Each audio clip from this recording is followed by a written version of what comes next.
Old soul, young world. Old souls, young souls, and all my damn souls in between. Welcome back to another week of Old Soul in the Young World with your host, Jessie, Elly.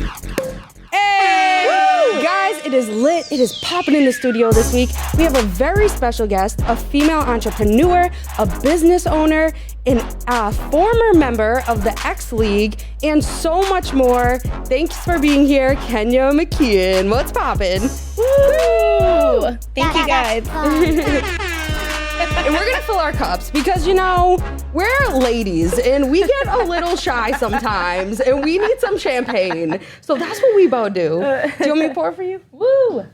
Hey. Yes, please. All right, Kenia, so I'm gonna give you the go-ahead. I'm just gonna start by saying me and Kenia have known each other for probably a decade. Kenia has literally seen me as a baby. She's then seen me be in elementary school, in middle school, in high school. So I've known Kenia for literally like so many different portions of my life, so many changes throughout my life. And she has been like a really influential female business owner and entrepreneur that I've looked up to. So I'm gonna give you the reign to kind of just let people know where you're from and what you kind of do now. All right. My name is Kenia McKeon. Yeah. Thank you for the introduction, Jessie. Try to keep it lit. So I'm 31 years old. I was born and raised in Peabody, Massachusetts. Shout out Peabody. Peabody. The hometown. From there, I grew up. I was born and raised Peabody, grew up there. Jessie's sister was one of my best friends growing up. Yep. Still to this day. Since then, I've experienced a lot. I've done a lot. I'm trying to make the most out of my life. So, yes. That's fire. And that's all we can really do is like make the most out of our life because we're all given, you know, once you're born, we're kind of all given, whether it's different deck of cards, different hand of cards, the same opportunity to create something special for ourselves, the same path to try to, you know, make something more.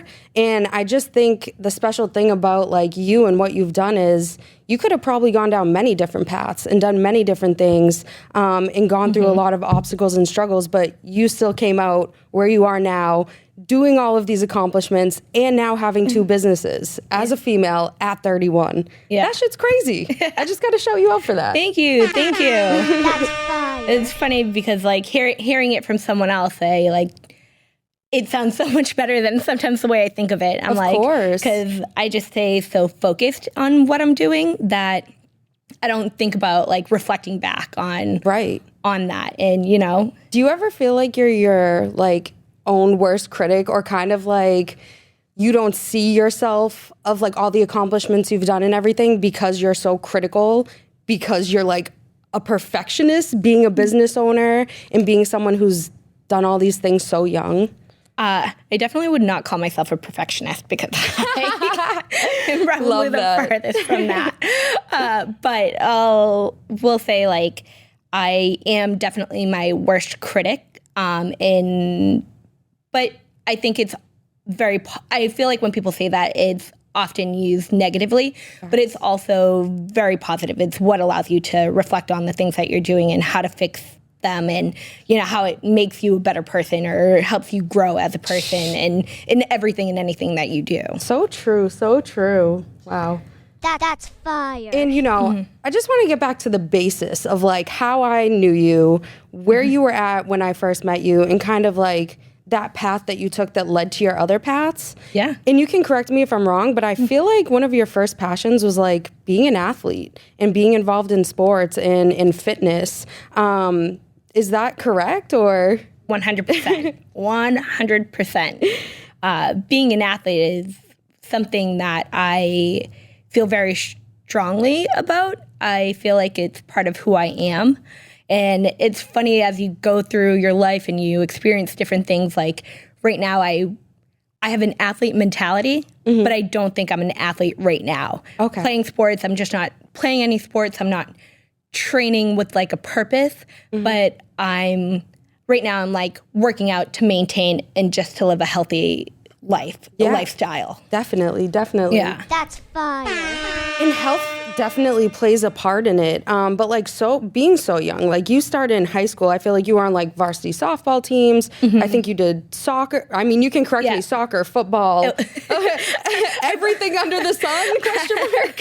I tried to play every sport that I could. And I'm sure I thank my father for all the sports that he put me into. And I thank my father for allowing me to try out every single sport that I wanted to try.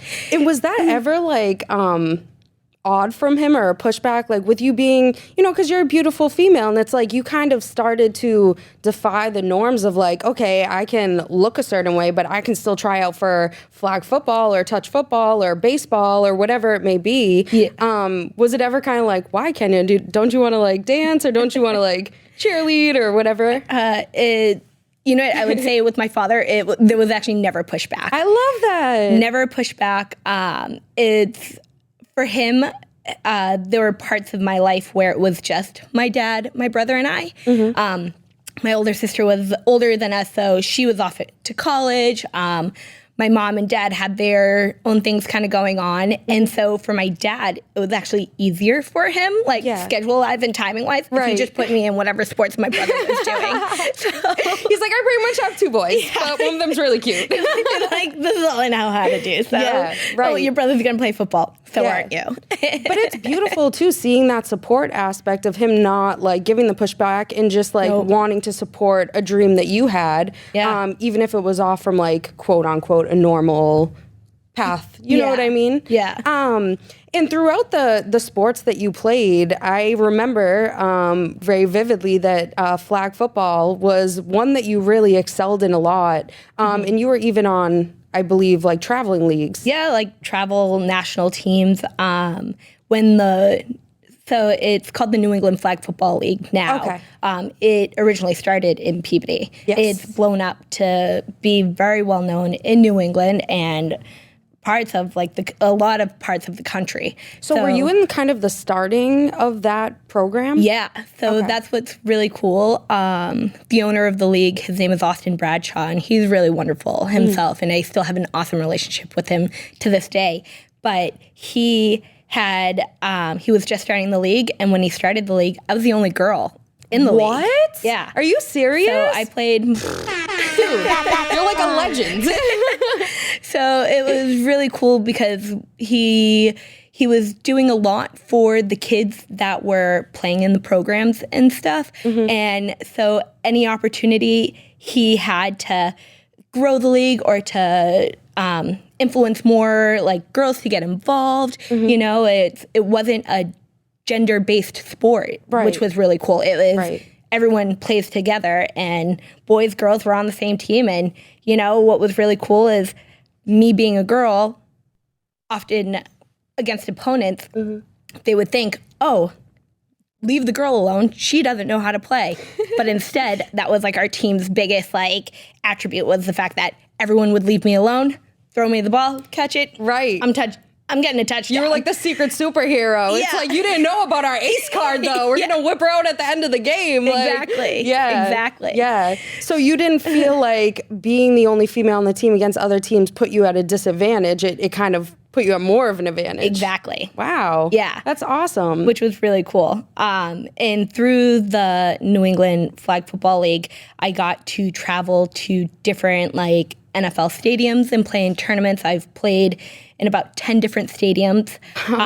I've been able to like travel to different countries, which was really awesome. I've met teams from different countries that will come here and play against us. And it's been a really cool experience, and it's what truly gave me this love for the game of football. For sure. That's awesome. Fire. And like, I mean, aside from, obviously it takes a certain physical standard to be able to be in a contact sport like that. But aside from that, like mentally, how do you kind of feel like you starting in like flag football and then traveling and being on these teams, being the only female, translated to like your mental or your confidence or going forward when you know, went on to the X League? You know what I mean? Like, how did that moment kind of push forward your mental state? When it comes to me mentally, I think something that helped was I was always in a supportive environment, I think. I had a lot of respect from my teammates because I was able to play and I worked hard at the sport to make sure I was good enough and to be there. There's nothing worse than having to sit on the bench. Like, I want to be out there. I can do this better than you. Definitely. So, it definitely helped motivate me. Yeah.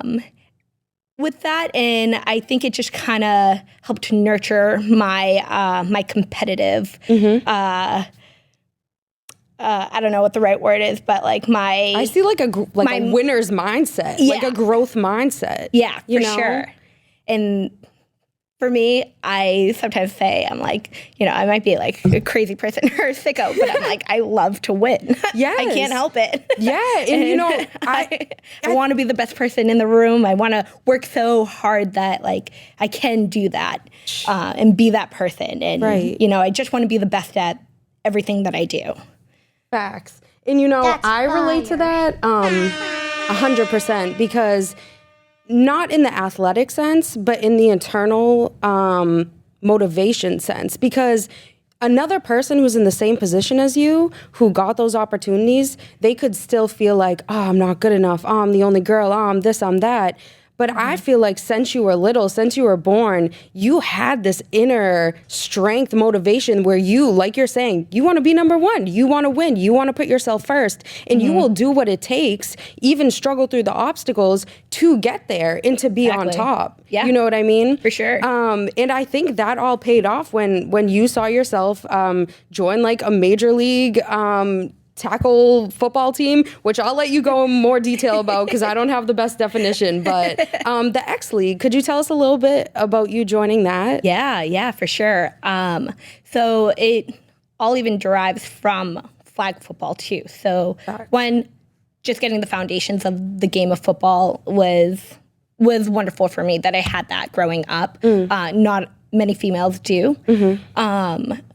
Because I got to travel around the country, around the world playing flag, I had met a bunch of people that have joined different types of football leagues and and that is what kind of let me know what else was out there. And was this an all-female league? Sorry to interrupt you. No. Yeah. Okay. Yep. The LFL was an all, or the X League was an all-female league. The league originally started in 2009, and their debut was during halftime of the Super Bowl that year. What? Oh my gosh. And were you involved at that time? So I wasn't at that time. At that time, I was still in high school, so I wasn't as involved, but that was like its kickoff, and that was the first time I had ever seen it. And it definitely kind of like raised my eyebrows because I'm like, okay, they're getting national attention. Right. Originally the girls were in like bras and like they had like garters and but the fact is that anything in business, like you need something that's going to catch everyone's attention. Exactly, like a clickbait. Exactly. Everybody does it. I mean, everyone does it, and you need that. And that's basically what they did for the league. Is they just caught everyone's attention. They had this one opportunity to be in front of millions of people, and they had to catch everyone's attention. Yeah. And they did. Definitely. And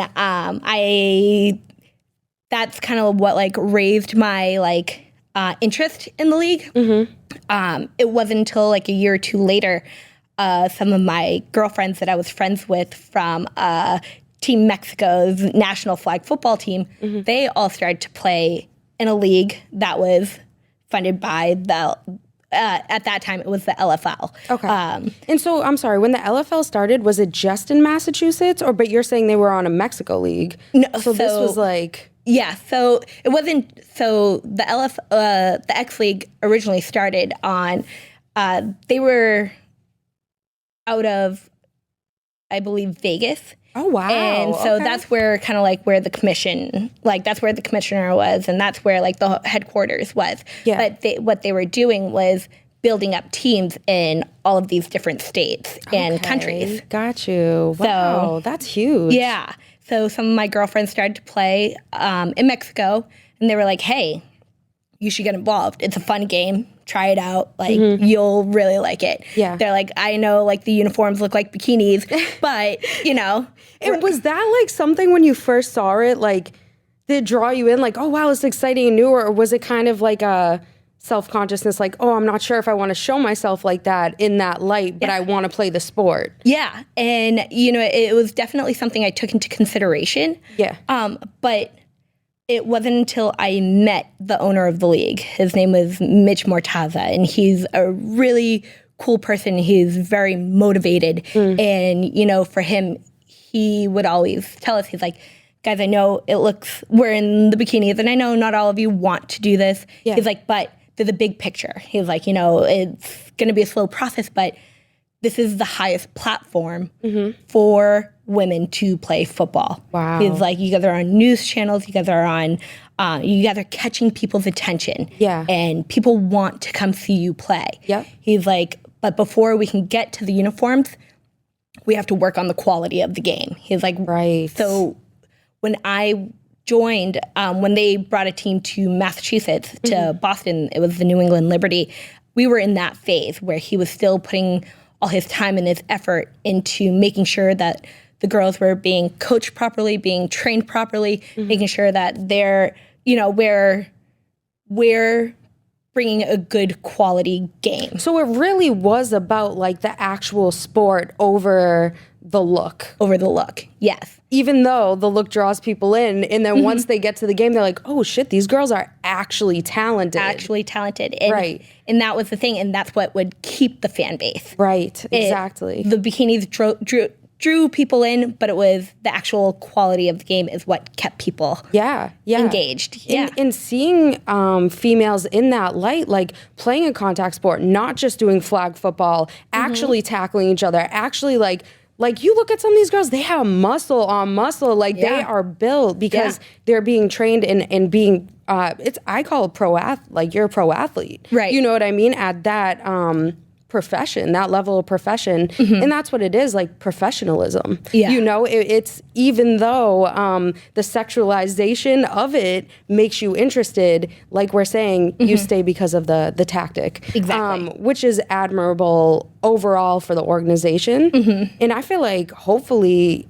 even breaking through that norm of like, yeah, we want to see women play when they look sexy, but maybe opening the door in the future to we just want to see women play because they play just as well as men play. Exactly. You know, breaking down that normalization, socialization that we've grown up with, the divide between men and women's skills. For sure. You know, in every form. Yeah. From the office to sports. Yeah. So, Yeah, for sure. and when you were, you know, in the position when you actually joined the team, you started playing, how was that for you, like transitioning yourself into that, like getting yourself in shape for the game, staying in the right mindset, everything? Yeah. Well, one, being a competitive person, you're kind of always in that mindset. Hey, she's a winner, growth mindset. We love it. And when I had started playing in that, when I had originally started playing on that team in Massachusetts, I was actually at the same time competing in bodybuilding.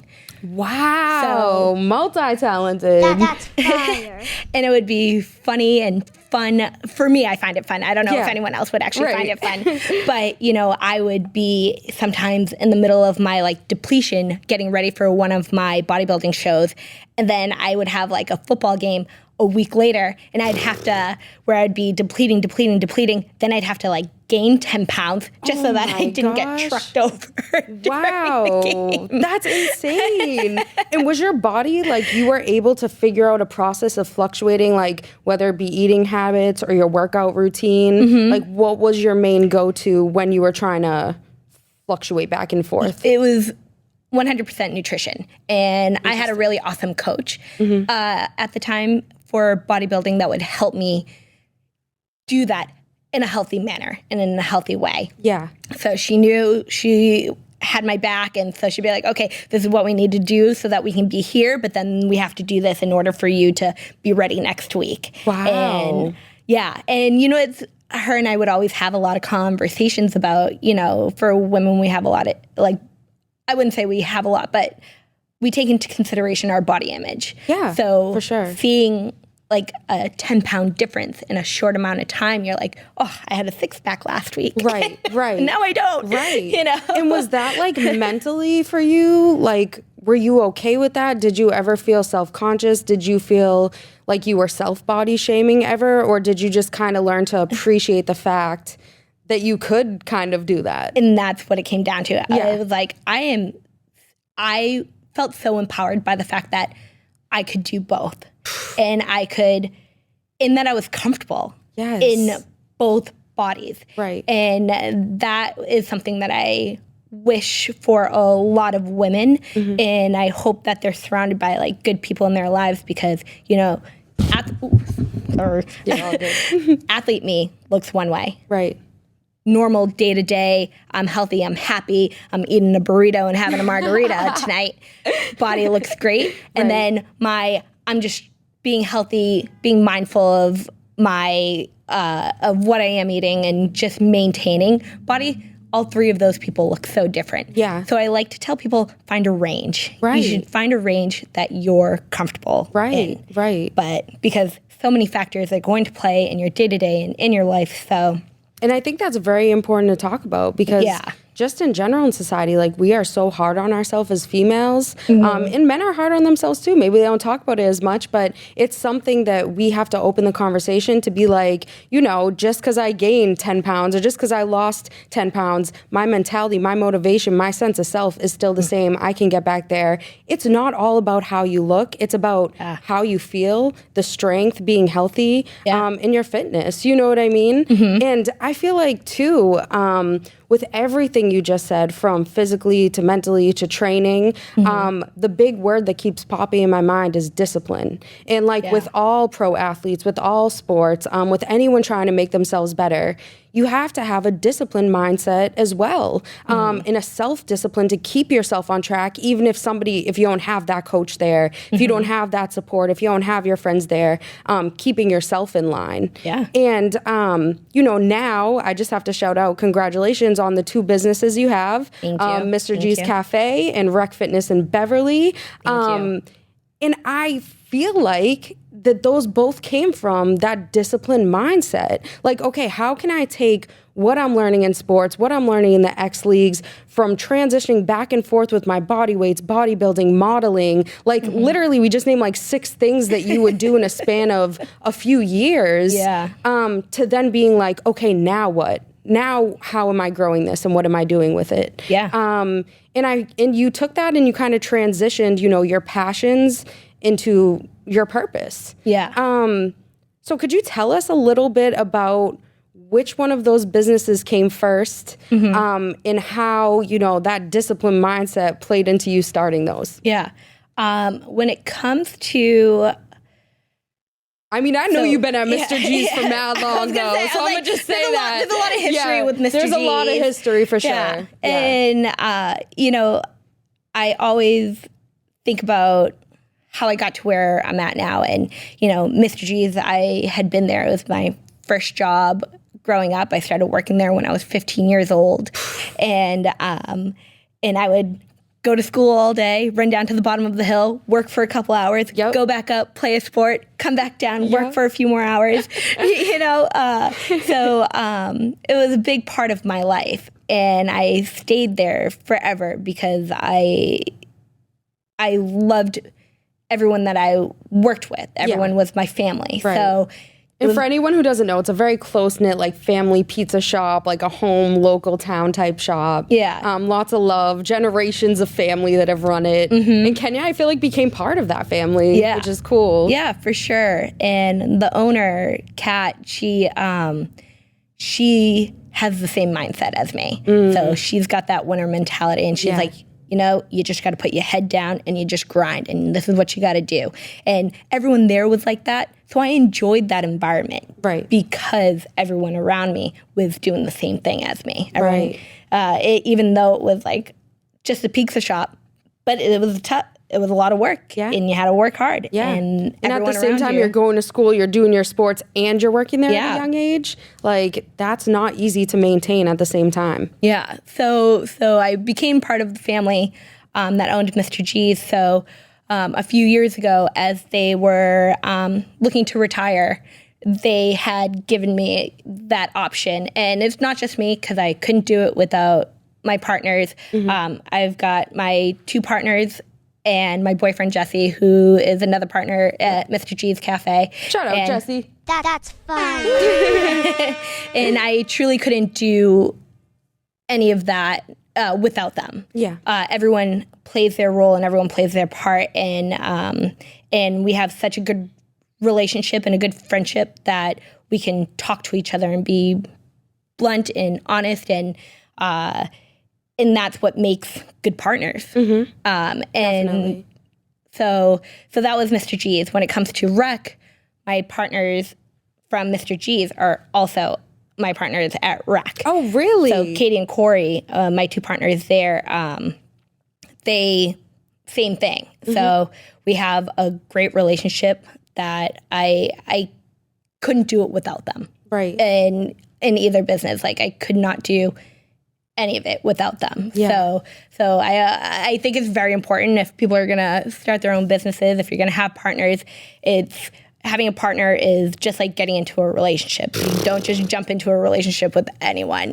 You gotta know. Fire. Yeah, you just gotta know the people, and you gotta know what they're about, and really nurture that relationship too with those people. Yeah. So I 100% agree with that. And anything that you do, making sure the team that you work with is on that genuine same path as you, have that same mindset, and being able to be like honest, open, and communicative. Because if you don't, it can't grow. Yeah. You know what I mean? It has to Exactly. be that same type page. Yeah. And I actually didn't realize that the partners from Mr. G's Cafe were the same partners that you have for RECK Fitness. And I've actually never got to speak to you like off air about this, but like the idea of RECK, the thought baby that grew, like where did RECK Fitness start with you personally, or was it a group idea that you guys kind of came up with one day? I'll tell you what it actually started.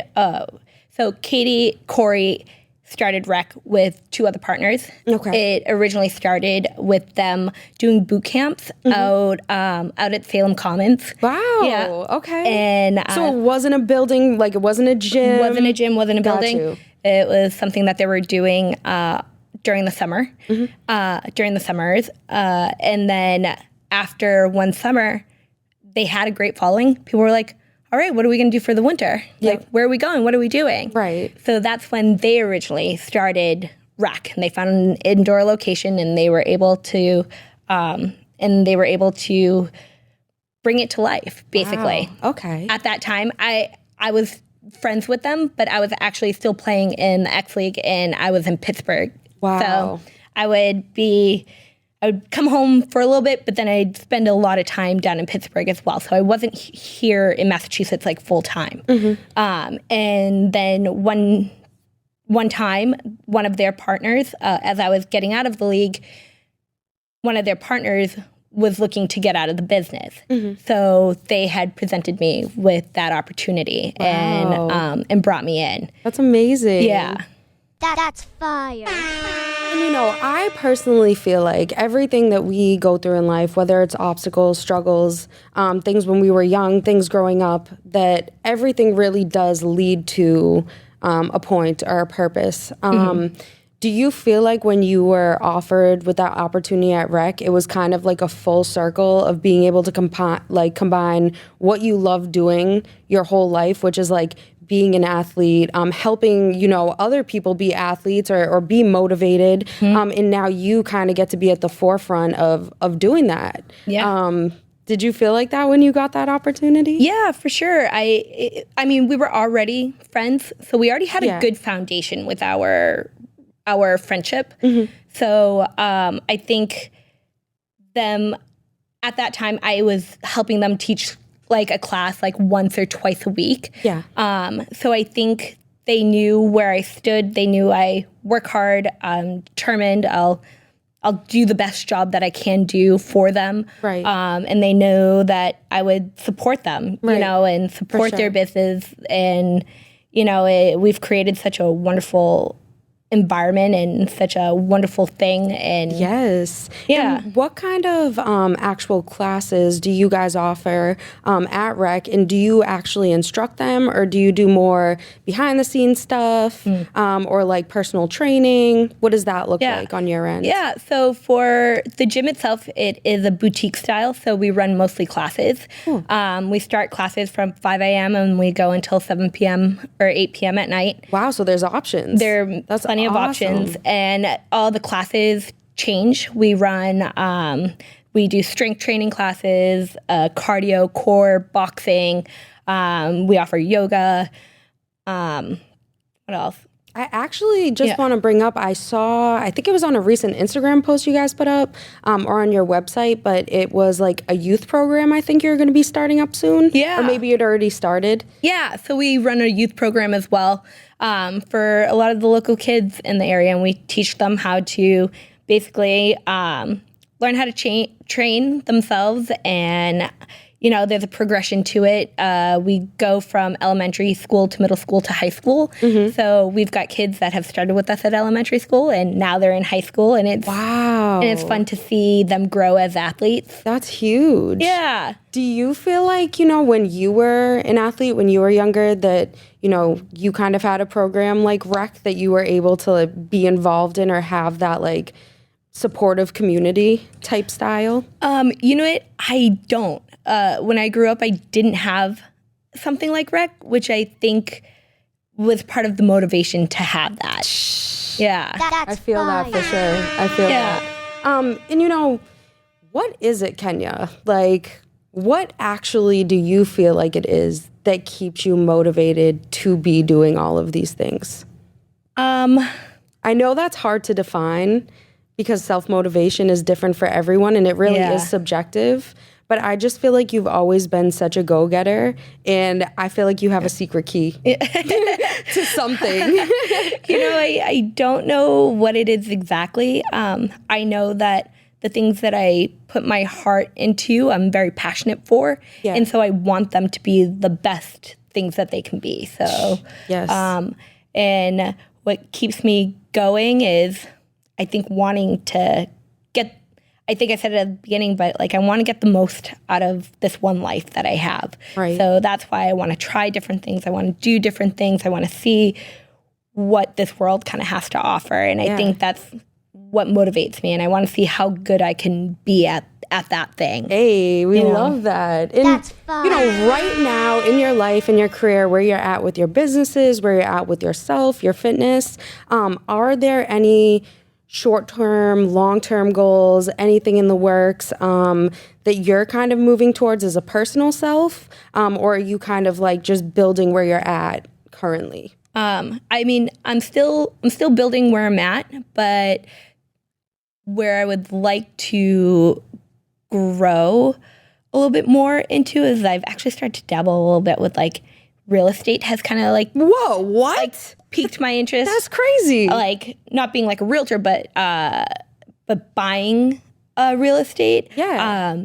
My boyfriend Jessie is very interested in it as well. So, you know, we're kind of learning it together at the same time. And I think that's been kind of like fun for me. I haven't like jumped into it just yet, but it's piqued my interest definitely a lot. That's awesome. There's been so much that's gone on over the last few years with the pandemic. So like understanding like different trends of like what's going on in the world and how it plays a role into something like real estate. You don't even think about it sometimes. And so I don't know. That's something that I've been like interested in lately. I love that. That's awesome. But something I think I really have been starting to be a little bit more passionate about is kind of growing and supporting females in football. That's fire. And I was actually going to ask you, so it's dope that you just brought that point up. First of all, I just want to say the fact that you have done all these things and right now you're like, you know what, I want to dabble in some real estate. Anybody listening in, it really shows that you can be a lifelong learner forever. You don't have to be set in one path, but you can use your path and your purposes to build up to other paths and purposes. You can keep making that empire. You can make it generational wealth. You know what I mean? Don't think about just this one, aspect of yourself, because there's so much to come in the future. Building in the present leads to what you can have in the future. So everything you put in right now, I believe, will always come back to you. And it's like, since you've been putting in that hard work, since you were, 15 years old, started working, playing sports, going to school, and continued that path, the opportunities would come back around because you were always putting that out. Yeah. And I was going to ask you also about you're saying to support young females in sports. How do you feel like we open up or continue to open up the athletic world, the sport world, to be equal for females, or just getting it, I don't know, like more on a higher level? Because I guess I've had these conversations with friends throughout the years, and it's like, the highest paid basketball player in the NBA, would never, the salaries of the top WNBA player, they will never match, is these debates that we've had. And it's like, how do we get to the point where that's equal? Do you think that starts with working with youth and building up programs, or where does that start with you? Yeah, I do. I think it starts with youth and providing more opportunities for them, and having more opportunities to grow themselves as athletes and grow the sports that they're all passionate in. Yeah. So I think that that plays a role. Yeah, for sure. And I think giving them the confidence too, just looking at you, Kenia, you are actually an example of being a young female who transitioned herself into a position. And I think that's the important thing too, other female athletes being able to tell their stories and start opportunities where it's I'll show you, even though you came from the same spot as me and right now you feel young, you feel like you can't do it, you see all these men in the higher up sports, this is where I'm at, this is what I've gone through. Yeah. But the other thing is too is creating opportunities for these young girls that are growing.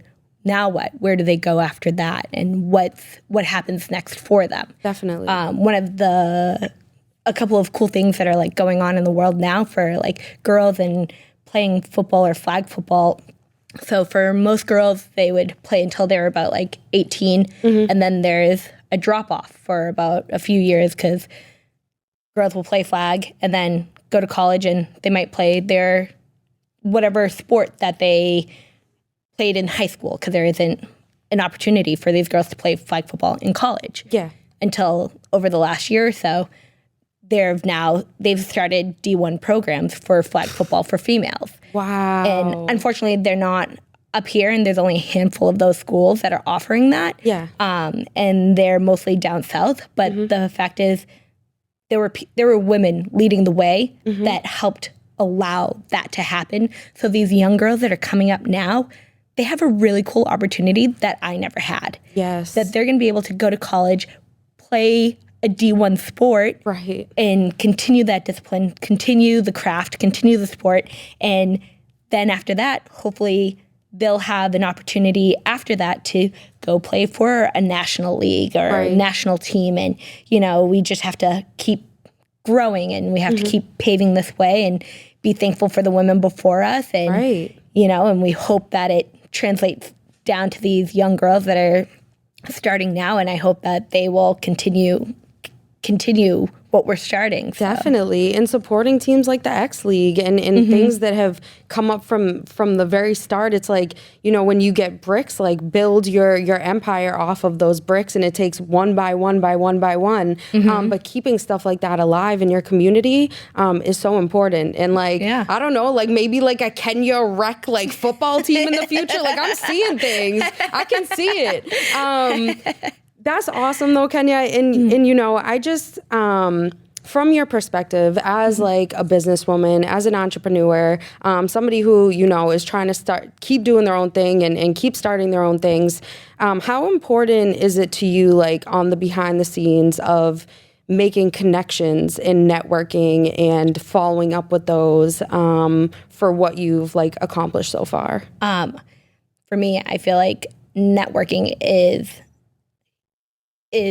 so critical and so huge when it comes to being an entrepreneur and having connections and being, for me, it's you want to get to know people and you want to be a good person too. Building good foundations with people, that's what's going to help you so that when someone's in a room with someone else and they're talking about a gym, I hope they're going to be like, oh, I really like this girl, Kenia in Beverly. You should go check out her gym. Like right. Exactly. That's the thing. Like, I want to always stay in good graces with people, and I want people to genuinely know that I'm going to support them and that I'm going to do the right thing, and that and I'm sorry, I just want to jump in. Like, I feel like something that you just said is so important, but like the genuineness of it. You know what I mean? Like, I've known you for, like I said, like my whole life, and nothing you've ever done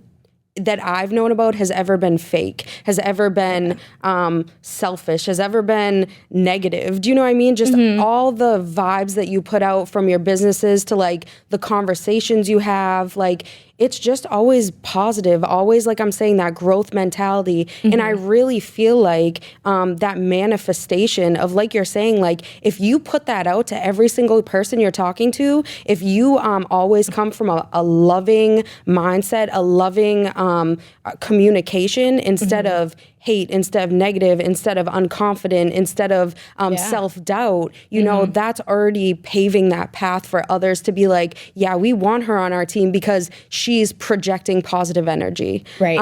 And I think that like that's a huge thing, especially for females listening in.